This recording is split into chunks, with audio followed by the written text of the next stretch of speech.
I'm failing hard, and it's getting to me a little bit.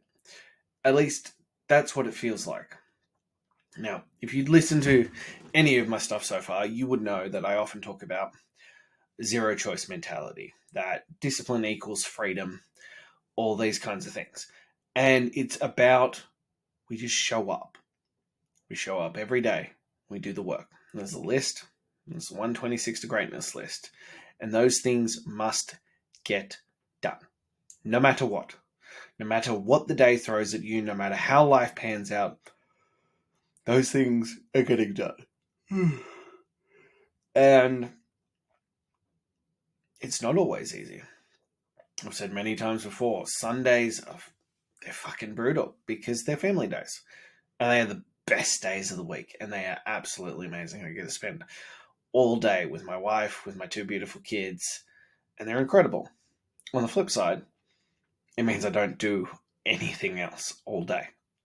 So I get to 6:30 at night, and now that whole list is due. I got to go pay my dues. It sometimes makes things a little bit more interesting. But the work gets done. The whole point of this is not about the outcome.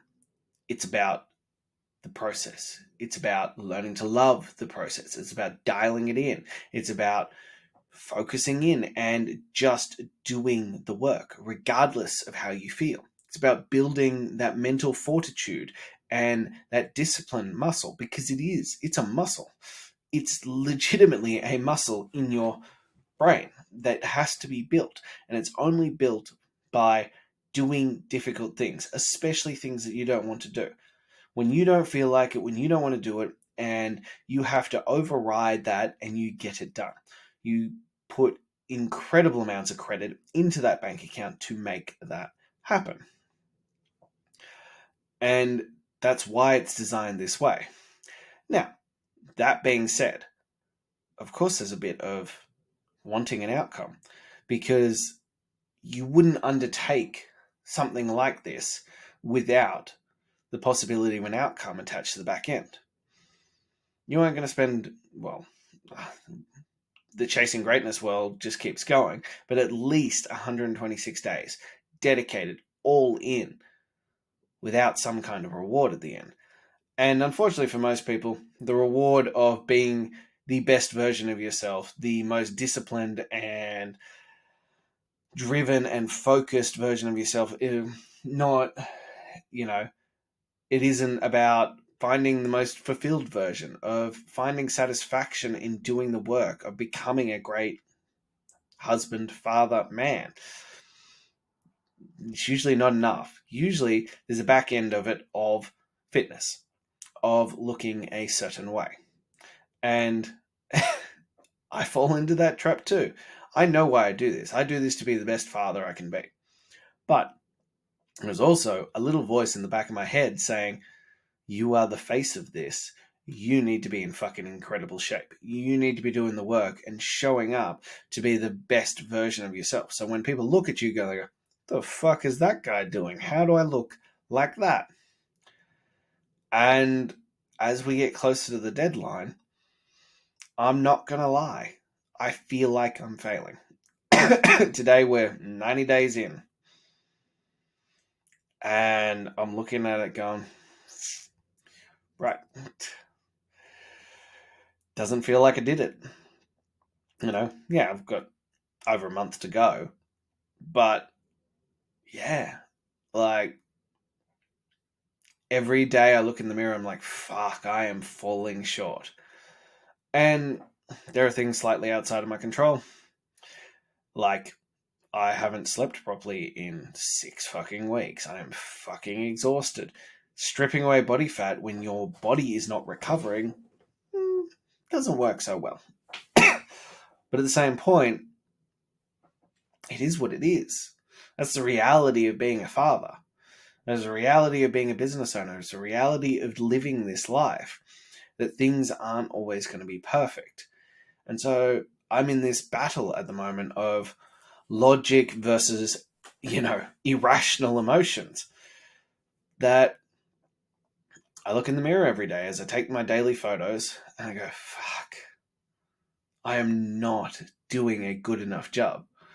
Yet I also know on the flip side, there isn't much more I could be doing. My nutrition is on point, my exercise is on point, my weighted walks are on point. I keep ramping things up.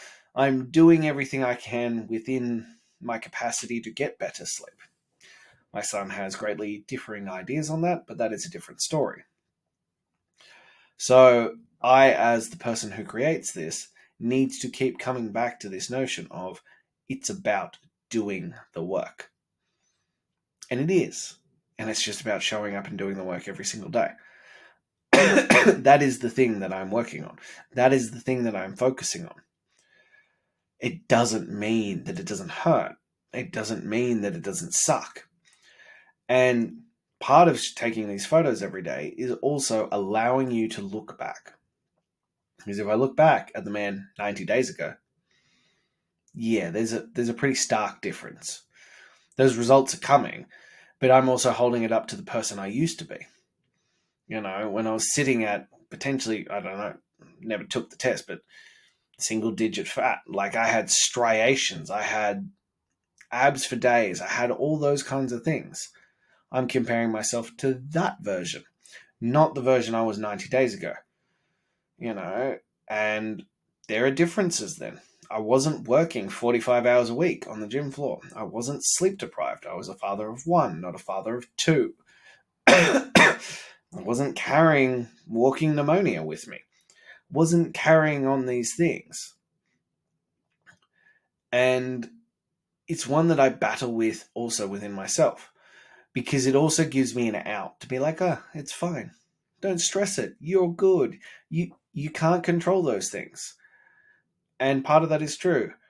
But that also gives you an out to not continue to push forward. As we discussed yesterday, part of you needs that chip on the shoulder. Part of you needs to be like, well, fuck this. Let's fucking go. You know?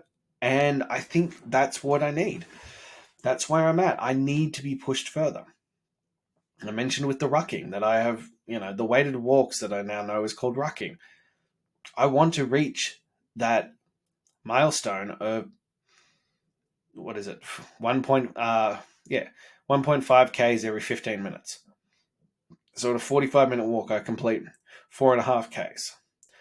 That's what I'm aiming for. So I need to elevate my game. I need these challenges to continue to push me. Tomorrow, I'm going to comfortably start a 48-hour fast. Things to push me forward. Things like this. And if I just accepted the reasons, or let's be more accurate in the description, the excuses that are telling me that it's fine just to, keep cruising along, I would keep cruising along. But instead, we have to take these things and not beat ourselves up with them, not punish ourselves with them, but at the same point, utilize them to continue pushing you forward into better, to push you into greatness. The reason why most of us stay stuck in mediocrity is because we get these voices in our head that say things like this and we just accept them as fact. It's okay.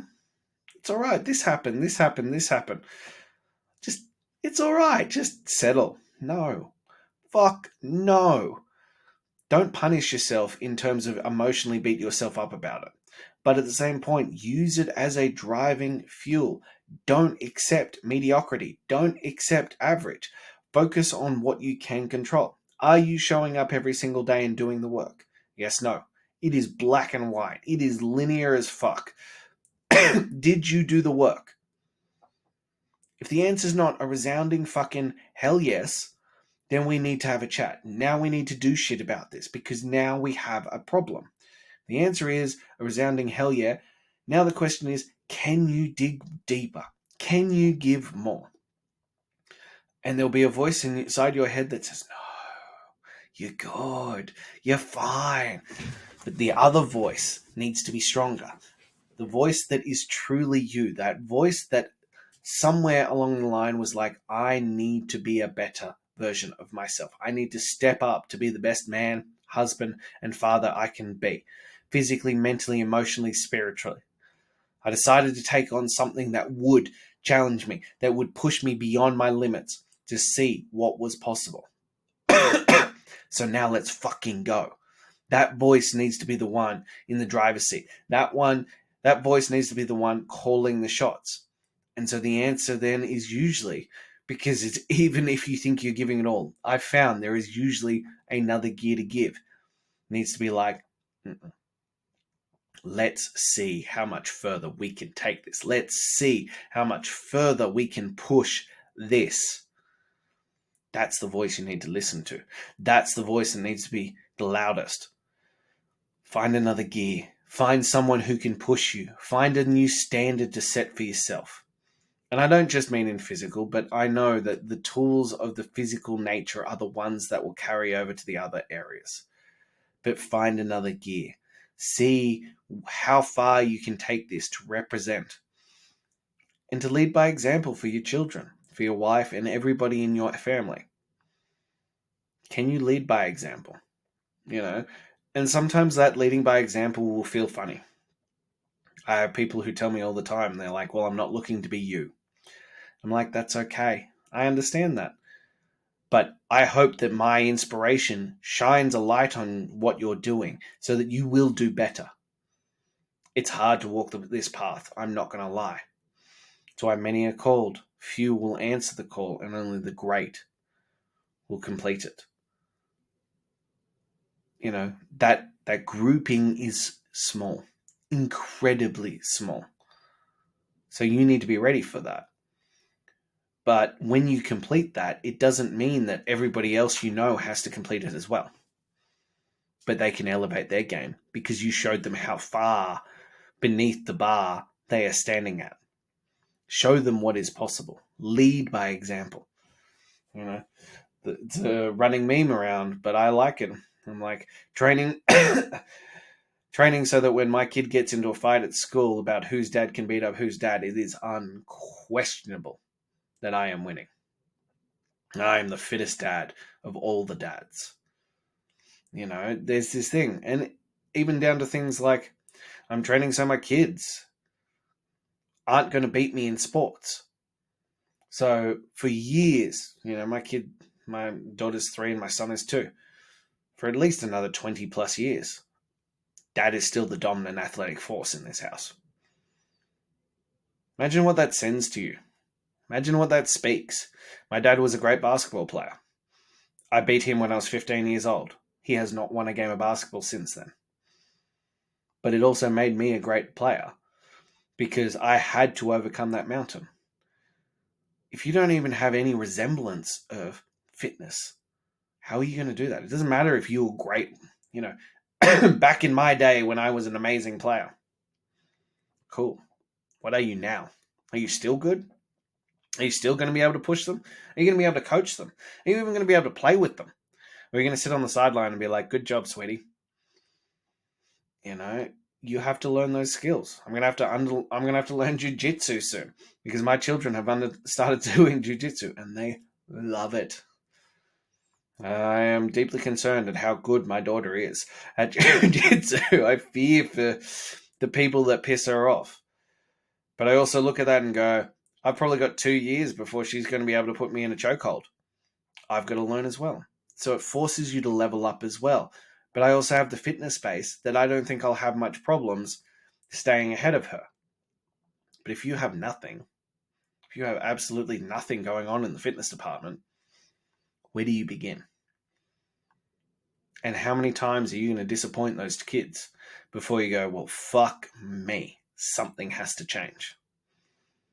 Because I had those imaginary conversations. I cannot imagine how heartbreaking it would be to have that in reality. So it's time to step up. It's time to do something. It's time to use all of this as fuel. And it doesn't have to be perfect straight off the bat. You don't have to reach the highest level of fitness. It might take you a few rounds of 126 to get there. But you need to build the discipline, the focus, and the fortitude to make that happen. And then it will just compound and it will roll from there. Like a snowball at the top of the hill. It'll just build momentum until the weight of that is too big to stop. And that's when you'll see incredible results come rolling in. So, if you're ready for that, you know where to find me. Until then.